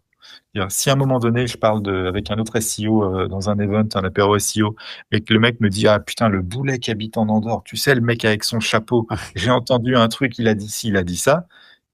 Laurent Bourrelli n'est pas mentionné, mais Laurent Bourrelli est mentionné quand même en fait. Et donc c'est ça qu'on veut obtenir. Comment est-ce qu'on obtient ça? Bah en fait après là on rentre dans un truc où quand même il faut pas se leurrer. La plupart des techniques qu'on va utiliser aujourd'hui sont des techniques qu'on utilisait déjà dans le SEO, pas forcément de la même manière, pas forcément avec la même densité, par exemple, des techniques qui sont de booster le EAT, de syndiquer des contenus chez des tiers et donc de faire du SEO pour des tiers en fait qui parlent de nous, ça devient quelque chose qui est important. C'est des techniques que les gens faisaient par exemple dans le gambling, dans le porn, etc. C'est des techniques que les gens faisaient, pas partout, et qu'il faut maximiser dans le géo. Donc en fait, on est plutôt dans un contexte un peu similaire, mais qui est multicanal et qui est plus cross-canal et qui est multiplateforme dans le sens où multi-site, c'est-à-dire qu'on ne fait plus du SEO sur son site, on fait du SEO sur le web. Donc, on a plus ce truc de c'est un site que je mets en avant, et ce que je mets en avant, c'est ce que je suis sur tous les sites où j'apparais. Je ne sais pas si c'est très clair de le dire comme ça. Mais d'un point de vue technique, c'est un peu les mêmes techniques. Si t'es bon partout, de toute façon. Ça, c'est exactement ça. Voilà. C'est une chose de claire et nette, c'est que les techniques de Charclot, là, qui veulent trouver des petites astuces pour triturer le texte et apparaître en moins de 12 heures dans le chat GPT parce qu'ils ont mis une top 10 liste ou une FAQ, ça m'intéresse pas. Mais ouais, mais tu vois, en fait, le truc qui est un peu en réalité, on a une problématique dans le secteur du SEO depuis toujours, qui est qu'est-ce que ça veut dire être SEO en fait. Un mec qui est Black Hat débutant qui vend des liens à 10 balles sur iReferrer, c'est pas la même chose qu'un mec comme Loïc Elias qui est chez Decathlon responsable du SEO en fait. C'est pas le même métier, mais les deux sont SEO.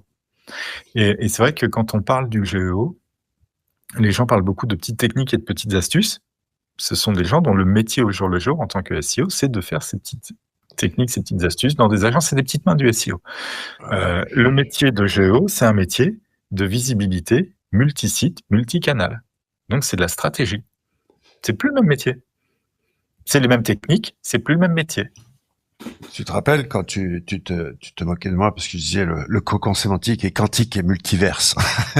et je me moquerai toujours de la formule, Laurent. C'est pour parler en termes moins pompeux, il est multimédia et omnicanal.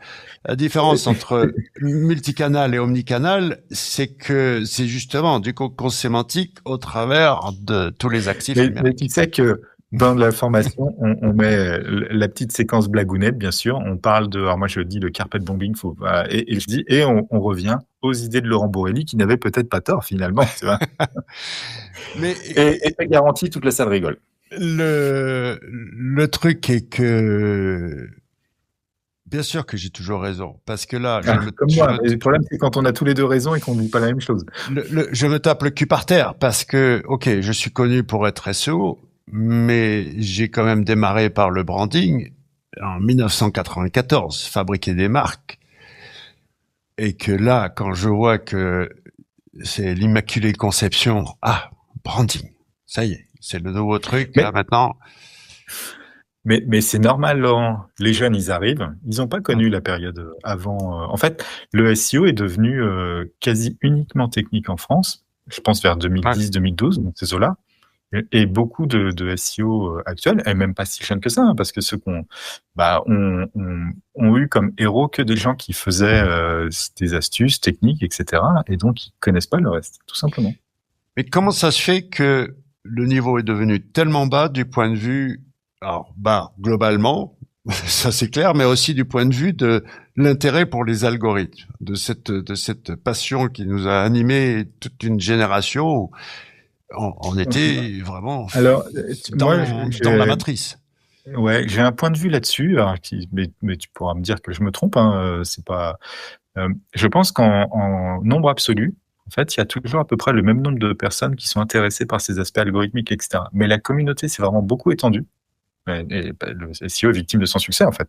Et donc, il y a beaucoup de gens qui ont d'autres profils et pour qui le SEO, c'est pas une passion, c'est un job 9 à 5, etc., qui est pénible. Il faut aller à la Défense ou je sais pas où pour aller bosser, prendre le RER, machin. Enfin, voilà. Et en réalité, les passionnés sont devenus noyés un peu dans la masse. C'est amusant quand on va dans des events.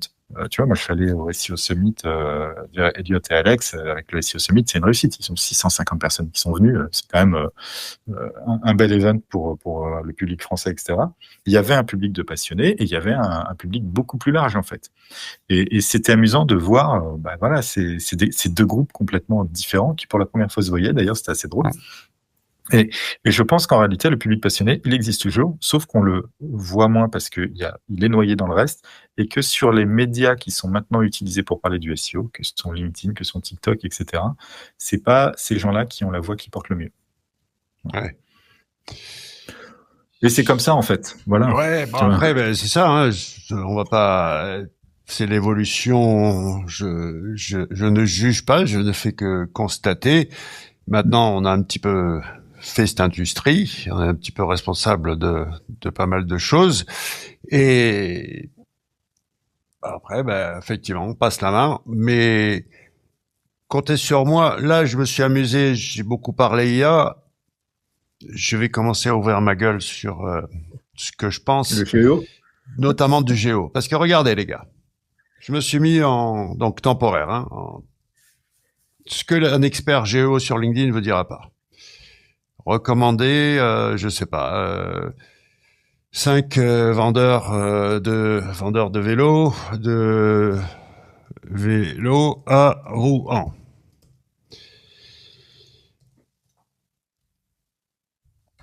T'as vu que je suis incapable de parler à un LLM comme à mon cousin? Ouais. Alors, tac. Alors, regarde, écoute. Voilà la technique Laurent Borelli. Pourquoi? Et je ne sais pas parler à un LLM en français. Ça, c'est un de mes grands trucs, mais ça, je dirai encore. Et il va te le dire. OK? Pourquoi?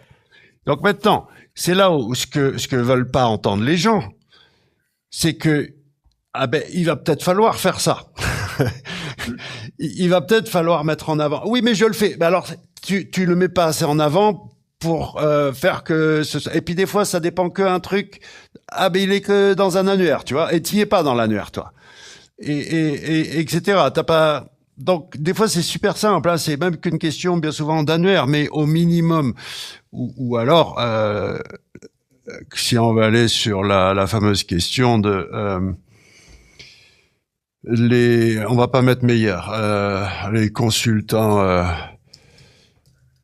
SEO, comment je vais le tourner, les plus réputés. Évitons le mot expert ou meilleur. Mais là, c'est pareil. Pourquoi Olivier Andrieux? Pourquoi Paul Vengeon? Pourquoi Olivier Dufay? Allez, demandons, tiens. Allez, tiens, vas-y, descends. J'y suis même pas. Oh, quelle tristesse. Parce que j'ai mis consultant SEO. T'es pas consultant. La belle affaire. Mais non, mais ce qui est intéressant, tu vois, c'est que volontairement discret. Non, c'est parce que là, il me l'a dit lui-même. Il passe tellement de temps à construire son foutu moteur de recherche qu'il a même plus le temps de communiquer. Et depuis que je lui ai dit ça y est, tu le vois dans les interviews partout. Il a dit merde, effectivement.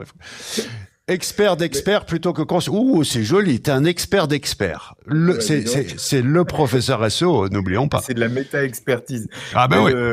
Non, mais ce qui est assez intéressant, je trouve, c'est de voir Je vais dire un truc qui est en formation, je le dis et ça fait sourire les gens, mais il y a Wix qui a mis en avant des audits qui font eux sur le discours qui est tenu sur leurs clients. Donc ils appellent ça des audits RAP ou RAPP, je sais plus. Donc est-ce qu'on parle de toi en bien? Est-ce que c'est positif? Est-ce que t'es voilà. Et en réalité, pour les LLM, la clé en fait de ce qu'on voit là, c'est il faut que tu aies un discours qui soit contrasté sur le web, mais qui soit suffisamment positif sur des sources suffisamment dispersées et de confiance, et que tous les aspects de la question qui est reliée à ta marque, etc., soient abordés par les gens qui parlent de toi. Pas par toi, par les gens qui parlent de toi.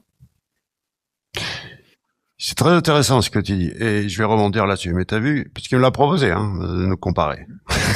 Donc, le défi, les gars, on savait pas ce qu'on faisait quand on a démarré.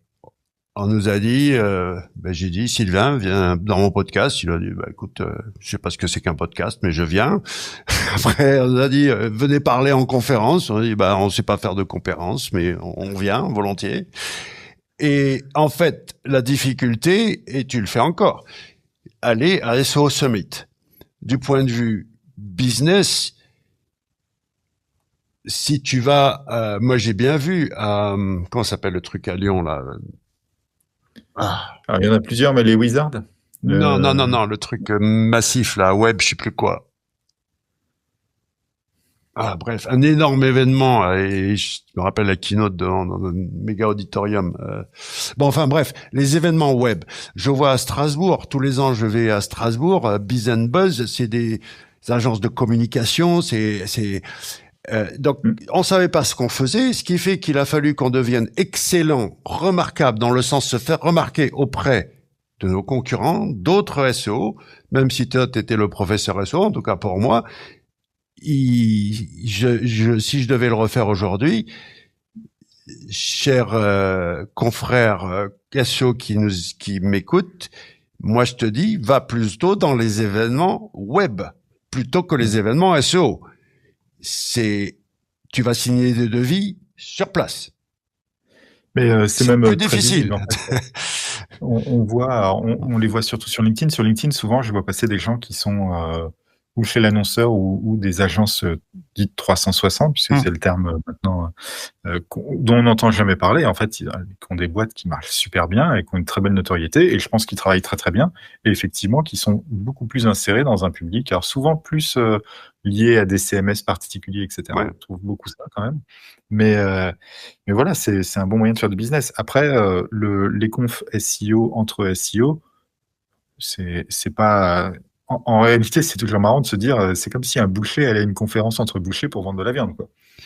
Écoute, tous les ans, avec maintenant Yoda, c'est fini, mais à l'époque de Yoda, on allait tous les ans. En plus, c'était à Cannes ou sur la Côte d'Azur, donc sympa.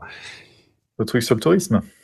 3 à 5 000 acteurs du tourisme, et t'as que un SEO dans la salle. Ok, Bibi, plus Romain. Donc voilà, choisis ton camp, camarade. Toi tout seul, au milieu de 3000 clients potentiels. Un très bel endroit avec un très bon bar à cocktail, je crois. C'était, tu te rappelles peut-être à l'époque, il se collait à cet événement, c'était à Saint-Raphaël ou ailleurs, et puis après, mais la dernière fois, c'était chez Marie, là, à côté de Cannes. À Cannes, je me souviens très bien. Ouais. Bon, enfin bref. Ça, c'est du point de vue stratégique pour les SEO, du point de vue communication, mais juste pour vous faire la démo, que si vous parlez correctement au LLM en lui demandant une simple question qui est pourquoi tu le cites lui, il va te dire pourquoi. Et après, fais ça. C'est un truc. Encore une fois, les SEO anglo-saxons aux US ont déjà compris plus de choses sur ces trucs-là que nous. Il y a déjà des boîtes qui ont des offres packagées complètes pour faire ça, et qui le font pour des grandes marques. Il y a une boîte qui bosse avec Coca, avec Nike, etc. Leur métier, c'est ça. Leur métier, c'est de reprendre le discours qui est tenu sur une marque, de le resyndiquer, de le recaster et de le mettre partout. Et partout, je dis partout, c'est fou. Même dans des descriptions, par exemple, d'appartements Airbnb, ils vont coller un truc, genre, tu arrives le soir dans le salon, t'as chaud parce que t'as beaucoup marché et tout, t'es fatigué, un bon coca bien frais t'attendra sur la table du salon, paf, mention de la marque avec un petit discours, et ça marche en fait. Et en fait, c'est filou et en même temps, c'est de la vraie com. C'est du marketing c'est le bombardier du marketing, quoi, le truc. Et ils font À des l'époque, milliers les blogs. d'articles. Ne démarrez pas un blog en 2026, s'il vous plaît. Il y a un petit peu plus d'ouverture d'esprit. Il y a d'autres concepts du point de vue contenu que le blog. Mais à l'époque des blogs, pour 50 balles, t'arrivais à faire changer le lien. C'est-à-dire, je filais 50 balles parce que le mec, il citait un tel et je disais, tiens, voilà 50 balles, remplace le lien par celui que je te donne de mon client. Et ça fonctionnait. Donc, des fois, tu peux, ou alors le fameux truc des liens brisés, tu vois, ou alors tu mets à jour ta nouvelle ressource. Le gars, il citait une ressource, le guide ultime, et toi, tu fais le guide super ultime sur le guide ultime à jour, et tu dis, ouais. Donc, bref, tout ça pour dire que oui, le mode d'emploi, il est parfois bien plus évident que qu'on pourrait te faire croire en conférence ou sur certains Mais réseaux. en fait, le truc, c'est que c'est pas glamour de dire que c'est surtout un travail très besogneux. Ouais, c'est ça. T'as raison. C'est vrai. C'est pas compliqué, c'est juste difficile, c'est chiant. Oui, il faut aller sur tous C'est ces plus spots une question et de s'inscrire. process que de, que, que de, que d'intelligence d'une certaine manière. Ça veut rien dire parce que celui qui se plie à son process, c'est lui le plus intelligent, hein. Mais bon. Ok, on va, parce que là, il est 8h08 en heure française et le professeur Perronnet va m'engueuler parce que maman est en train de se plaindre qu'elle a fait à manger et à cause de Bourril, il est en retard. Donc, je vais le lâcher. C'est moi qui fais le repas, donc déjà, c'est... Mais à chaque fois, c'est ma faute. À chaque fois, Voilà, c'est ma faute. mais C'est ça, tous les ans t'inquiète. pareil. Bien sûr. Quand même,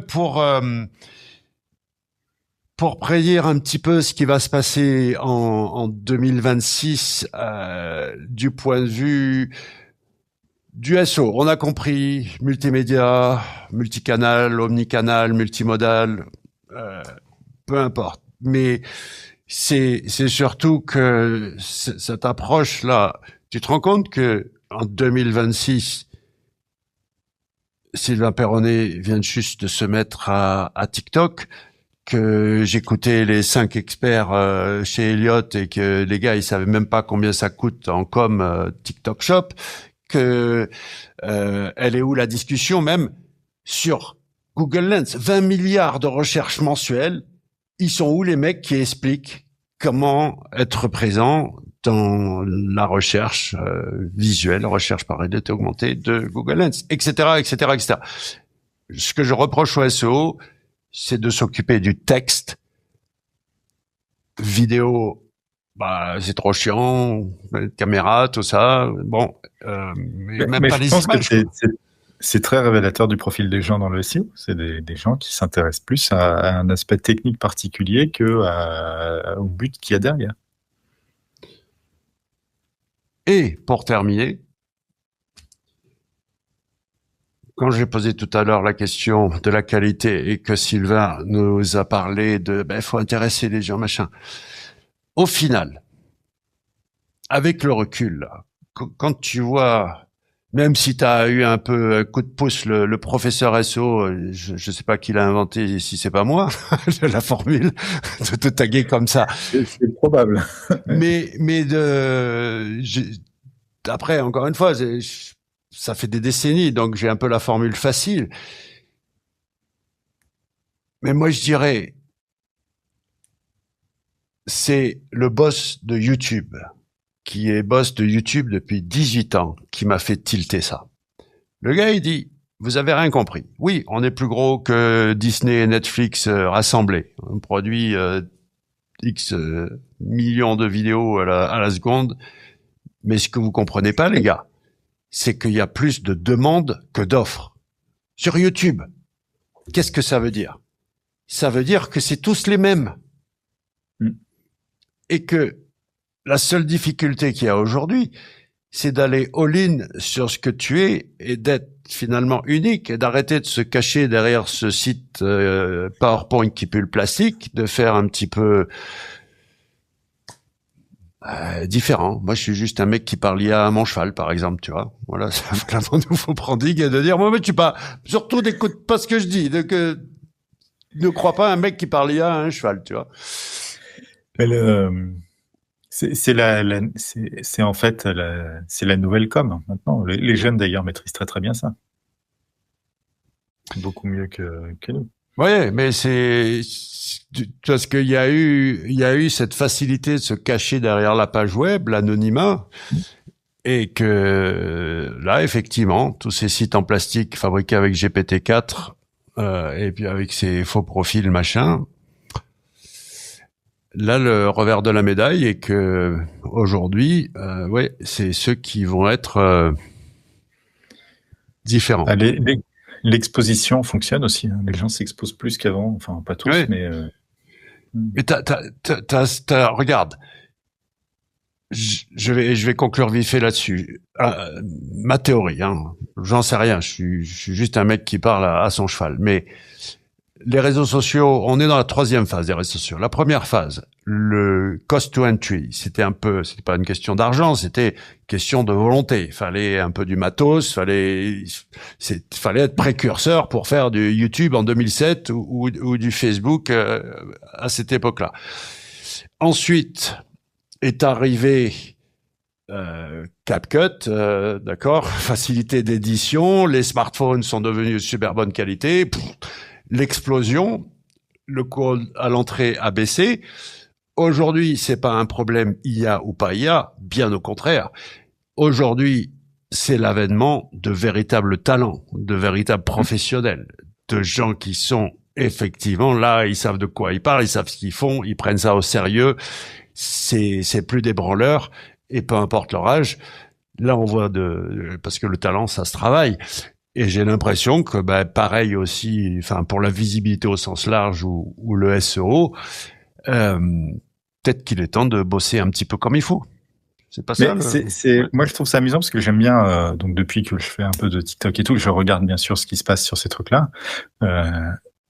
Et vu comment les algos sont faits, je me retrouve à regarder toutes les mêmes merdes que tout le monde, de toute façon, hein, c'est évident. Mais ce qui est fou, c'est que je trouve, c'est à quel point certains sont vraiment très disciplinés. La caricature, pour une raison que j'ignore, TikTok pense que je suis fan de muscu. Pourquoi pas? Donc j'ai tous les mecs qui font de la muscu qui défilent dans mon feed. Les gars, ils ont une discipline dans la muscu, mais ils ont une discipline dans ce qu'ils font qui est sur TikTok qui est assez impressionnante quand même. Hein. Cher Sylvain, tu es nouveau sur TikTok. C'est le meilleur algorithme. Et n'oubliez pas que Sylvain Perronnet, son doctorat, c'est la recommandation. Donc, il est très fort. C'est pour ça que je pense qu'on peut faire mieux. Mais bon, bref. Voilà. Non. Mais les gens qui me disent, je sais pas pourquoi TikTok me recommande des call girls ou je sais pas pourquoi TikTok me recommande la muscu. Si, il sait très bien ce qu'il fait. Je vous donne, faites un test. Vous prenez TikTok, qui est à mon avis, le meilleur de tous, même s'il peut mieux faire, et tu vas chercher, tu dis, je regarde que la merde. Et ce truc de, il y a un algorithme différent pour les Chinois et les Occidentaux. Non, c'est pas comme ça que ça marche. Il est très très fin. Donc maintenant, tu vas rentrer, je sais pas moi, Porsche, ok, hypercar, tu vas, voilà, rentre, cherche Porsche, cherche Lamborghini, cherche Ferrari, cherche Lewis Hamilton, cherche comment ils appellent, Charles Leclerc, Charles Verstappen, et ensuite commence à liker quelques vidéos, commence à commenter, et tu vas voir. Donc ce truc de, je regarde les mêmes, non, c'est votre faute. Intéressez-vous à des trucs intéressants. Tu veux de la culture, cherche musée, cherche art contemporain, cherche musique classique. Tu vas voir ce que va faire TikTok. Ce qui est assez amusant, je trouve, c'est la différence entre le feed d'Instagram, par exemple, et celui de TikTok. Ah, absolument. Ouais. Si. TikTok est très très fin à switcher. Dès que tu commences, il t'entend parler d'un truc ou taper un truc. Instagram, il a beaucoup plus. C'est du Instagram, quoi. Il y a cette vibe Instagram, dirons-nous. Et moi, je préfère Instagram, mais bon, après, c'est Ouais. un avis personnel. Mais c'est ça, c'est que Instagram est et les jeunes sont Insta et TikTok. Insta, c'est ton monde. C'est-à-dire que tu peux être en vase clos, faire ta veille, vivre dans Instagram, communiquer avec les gens, avoir ton petit monde, ta vibe Insta, tandis que TikTok est plus, effectivement, un moteur de recherche, des tendances, des trucs, sentir le pouls Ouais, de ce qui se passe autour de toi. ouais. Mais oui, même YouTube, créer un compte. Si tu fais du SEO, ben crée un compte, le gourou du SEO FR, et puis tu commences à chercher des trucs sur le SEO, et tu vas voir l'algo de recommandation de YouTube aussi, qui est pas mal pour ça. Donc, si les algorithmes de recommandation vous servent de la merde, c'est que vous les déclenchez Oui, pas oui, bien comme oui. il faut. C'est votre faute. Tout à fait. Ah bah oui, oui, bah ça, et je sais pourquoi ils me demandent de la muscu. Ben, c'est qu'avec l'âge, et puis effectivement, il faut prendre soin de soi. Et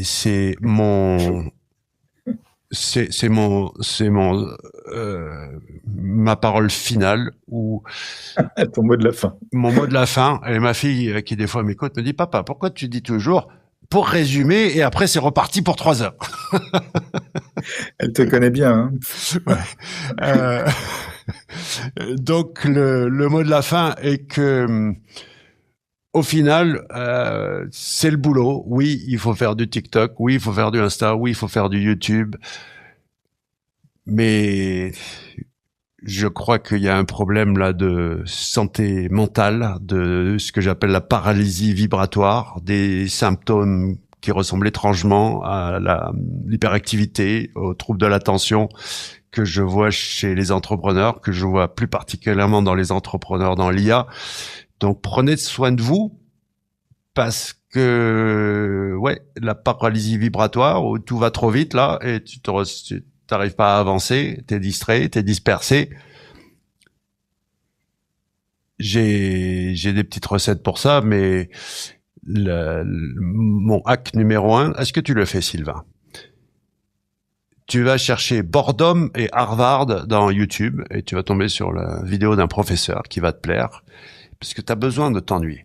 Donc, Ah oui. tu vas t'asseoir, pas méditer, pas se promener dans la forêt, non, asseoir dans une chaise et ne rien faire pendant 30 minutes. Moi, je le S'ennuyer fais pendant 30 minutes. Ah, mais moi, je le fais tous les jours. Donc, naturellement. Mais tu sais que je pense que la plupart des gens qui ont une carrière scientifique le font naturellement. C'est un reset du cerveau, c'est obligé. Non. Et c'est ça qui fait qu'après, tu as une pensée beaucoup plus efficace. Il faut penser à rien, en fait, de temps en temps. Parce que ta petite voix derrière là, et puis souvent moi c'est au bout de, alors c'est pas, il faut que ça dure plus de 30 minutes, entre 25 et 35 minutes que j'ai la bonne idée qui émerge. Mais c'est magique, voilà. Et moi, je vais donner mon conseil jusqu'au bout, parce que ce conseil, tu peux l'améliorer. Il faut faire ça dans une baignoire. Ah, dans une maison, d'accord. Ok, Voilà. ok. Avec de l'eau, hein. Ouais, Pas que la baignoire. ouais. Si c'est avec du sang, c'est pas une bonne nouvelle. Ok. C'est pas bon. Mais parce que ça relaxe en plus, enfin, c'est mieux. Voilà. Ouais, non, mais je vois tout à fait. Astuce de mec qui a fait des articles scientifiques, voilà. Effectivement, ouais, moi je suis plus en mode warrior douche froide, tu vois. Donc, mais effectivement, je vois tout à fait pourquoi l'eau chaude a aussi un effet thérapeutique. Mais oui, apprenez à vous ennuyer un petit peu. Le docteur Perronnet confirme que c'est le hack ultime à l'époque où Docteur je en me trouvais. informatique, attention, hein, précisons-le quand même. Écoute, le docteur Laurent Alexandre est bien urologue et il C'est est vrai. expert en IA. Donc, Peut-être je peux donner des conseils en neurologie, on sait pas. Euh, cela dit, le mot de la fin pour les prévisions 2026 du point de vue de Hibou. Et dans quel stade tu entres là? On va Quelle est la sortir, phase? les produits en 2026. Donc, janvier, février, première bêta pour l'Explorer, donc l'équivalent de Discover. Probablement septembre ou octobre, le moteur en lui-même à grande échelle publique. Voilà. Cool. Ben, j'essaierai d'avoir le docteur Perronnet pour annoncer des bonnes nouvelles de Hibou avant décembre 2026. Tout sans problème. Voilà. Merci Sylvain. et Bah, merci à toi, Laurent. à l'an prochain. À bientôt.